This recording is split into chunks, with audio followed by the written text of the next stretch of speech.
Thinking about getting a job at a startup? Then watch this video until the end, because in it, I'm gonna share with you 5 steps you can take to get a job at a startup with little to no experience. Having been a startup founder a few times, landed some startup offers, as well as being on the hiring committees for different startup positions, I have the unique perspective of having been on both sides of the table. Hey, I'm Will, and if you're new here, I hope that you'll consider subscribing. I cover something in sales, digital marketing, and entrepreneurship every single week to help you level up your business skills.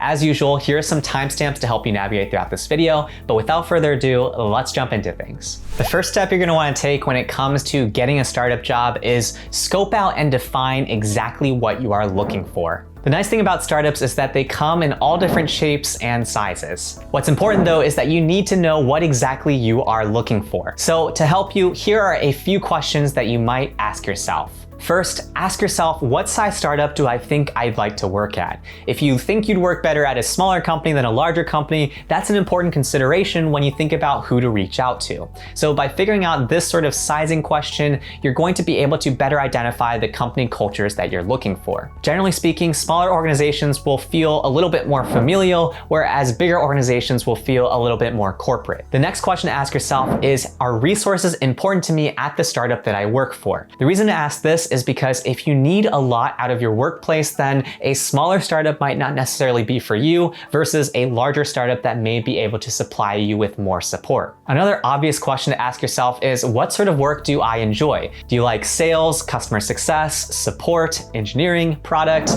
content? There's a ton of different areas that you can explore in the startup world. You'll want to ask yourself as well, what sort of culture do I think I'd thrive in? Do you want to look for that startup bro culture? Do you want to look for a chill vibe? Whatever it is, you need to figure out specifically who you work best with. And lastly, you're gonna wanna also think about what are my non-negotiables when it comes to compensation or benefits. By setting the stage early before you start your search around where your non-negotiables are, you'll have a better understanding of whether or not the role that you're seeking is actually a good fit for you. In a future video, I'll dig more into the pros and cons to working at a startup, so if you haven't already subscribed, be sure to do so to get that video. Step number 2 to getting a startup job is like many other jobs, which is to brush up on your resume. If you don't have a resume, then you don't have a brag sheet. And if you don't have a brag sheet, then nobody's honestly going to hire you. You need to have some sort of materials to put together in order to share a prospective employer to describe your talents or past accomplishments. If you haven't already done so already, this can be a good time for you to update on some of the things you've been up to in the last 6 to 12 months. This is where you're going to want to make sure that you follow the STAR approach, which is to define the situation, the task, the actions that you took, as well as the results you got in whatever it is that you have been working on.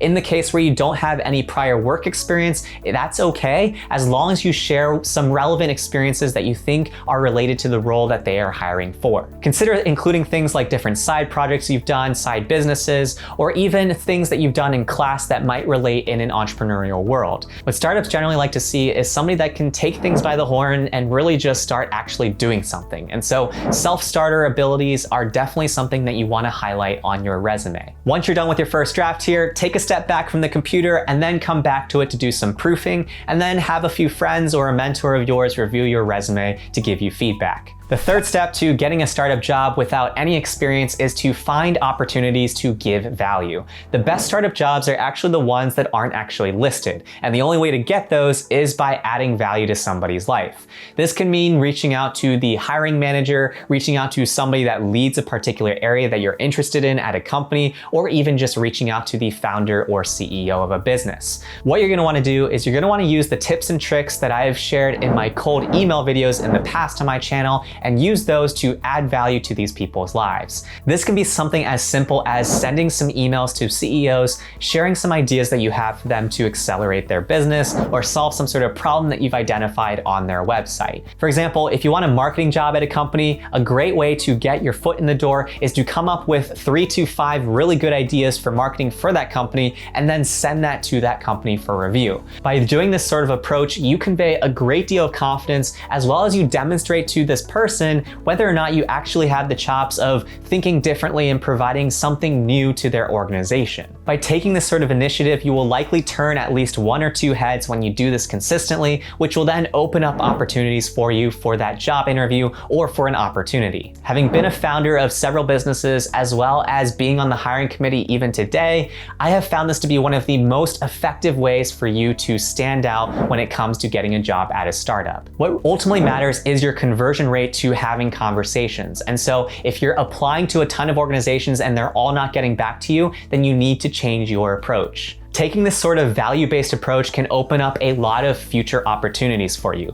Even if you're not looking for a startup job, what you can do is set aside some time in your calendar every single week to reach out to a different founder or business to share some sort of ideas to further their business. By doing this, you're going to continuously add value, and you never know. Some cases, these people are going to think of you when either they have an opening or if their friend who also has started a company has an opening related to the work that you have interest in. Multiple times in the past, I have pulled from somebody that I previously had a conversation with in advance to actually listing the job that I had available, just because I knew that this person would likely be a good fit for the role. And so if you can create these sorts of moments of serendipitous meetings or value-based meetings with these people, then you will likely have a great opportunity of landing a startup job. Before we head into step number 4, if you're finding this video helpful, do me a favor and hit that like button to help other people find this video too. The 4th step to take when it comes to getting a startup job without any experience is to publish your work publicly.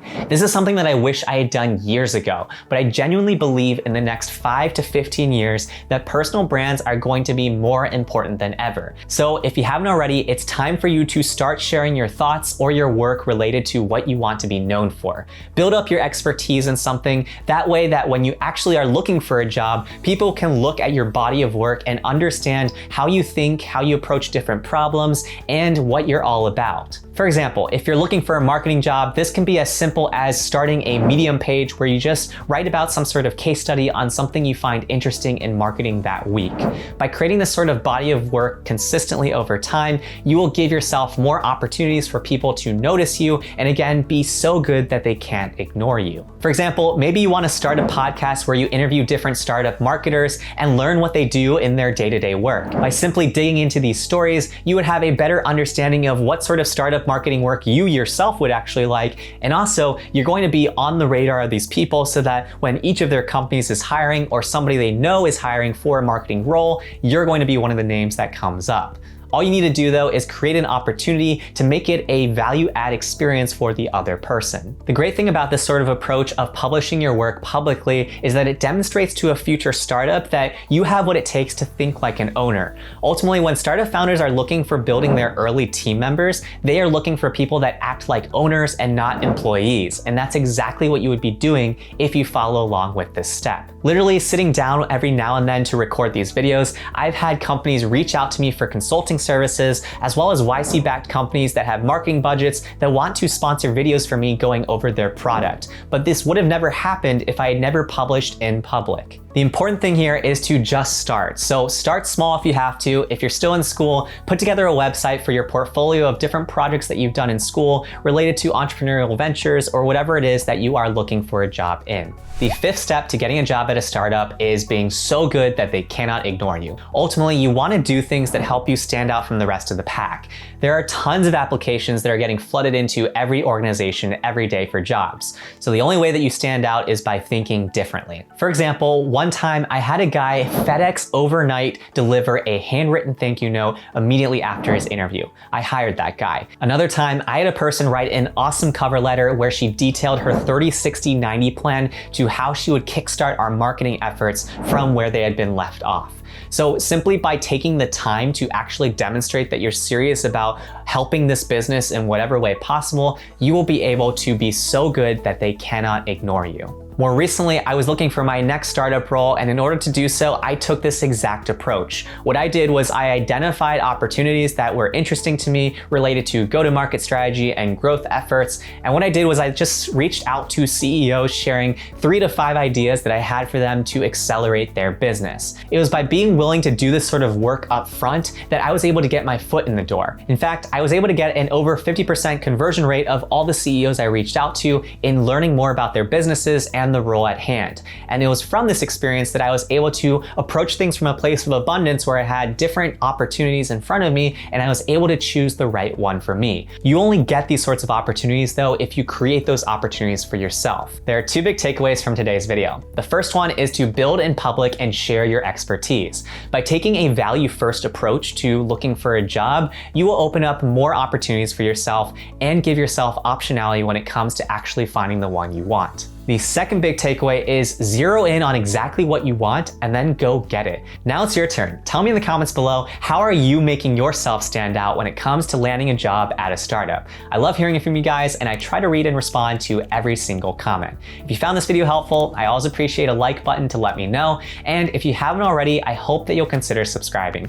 I cover something in sales, digital marketing, and entrepreneurship every single week that you probably didn't learn in school to help you level up your business skills. If you want to go about leveling up your sales or digital marketing skills right now, feel free to check out my free Jumpstart kits in the link in the video description below. In my next videos, I'm going to be digging into the pros and the cons to working at a startup. In the meantime though, check out these videos that YouTube thinks you might like.